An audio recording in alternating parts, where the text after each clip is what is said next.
আমাকে খারাপ ভাবছো তো? না না দিদি, তোমার কি খারাপ ভাবা যায়? ভাবো, এতে আমার কোনো সমস্যা নেই, কারণ দেখো আমি তো আর ভোটে দাঁড়াচ্ছি না যে সবার সামনে আমাকে ভালো হতে হবে।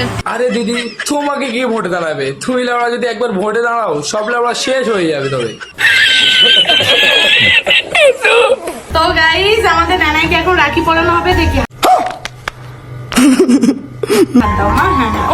এই তো লেওড়া, আমি এতদিন পর একটা ঠিকঠাক ভিডিও দেখছি। একটা কুকুর আর একটা কুকুরে রাখি পরিয়ে দিচ্ছে না, মানে বলছিলাম দিদি তুমি ওই তোমার পাশের কুকুরটার হয়ে হেল্প করে দিচ্ছ, ওটাই বললাম।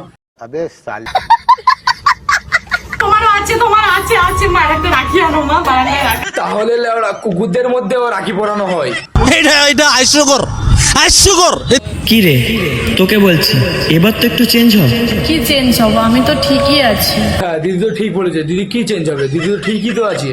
ঠিক আছে আমার দিক থেকে আজ আমি অনেক পরিবর্তন করেছি। না গো দিদি, তুমি তোমার দিক থেকে একদমই ঠিক আছে, তুমি চালিয়ে যাও গো দিদি। আমার এখনো মনে পড়ে, কিন্তু এখন আর এটা মনে হয় না আগের মতো।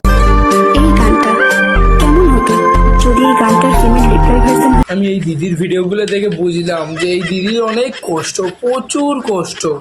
আরে